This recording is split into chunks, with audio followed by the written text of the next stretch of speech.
कापूस आंदोलनामध्ये 1997 मध्ये चांदूर रेल्वे तालुक्यामध्ये एक आंदोलन करणाऱ्या शेतकऱ्यांवर प्रचंड गोळीबार झाला होता। त्या गोळीबारामध्ये 3 इथले शेतकरी शहीद झाले होते।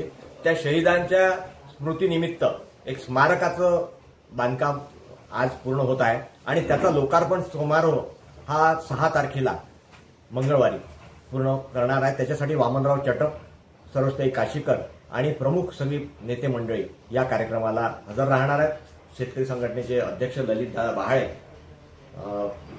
प्रज्ञाताई बापट हे सगळे महिला मंडळी या कार्यक्रमाला हजर राहणार आहेत।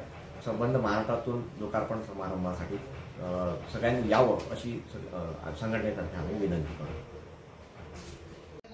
मी माजी जिल्हा अध्यक्ष शेतकरी संघटना अमरावती दिनकर निस्ताने आणि या स्मारक समितीच्या कमिटीमध्ये सहकारी।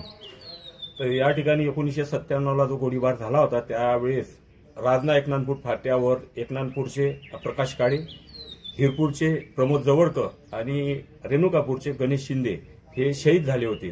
त्यांचा एक सन्मान म्हणून त्यांच्या दोघांच्या माता म्हणजे गणेश शिंदेची आई आणि गणेश शिंदेची पत्नी, प्रमोद जवळकरची आई आणि प्रकाश काळीची आई यांचा एक स्मृतिचिन्ह देऊन उद्या सत्कार होणार आहे।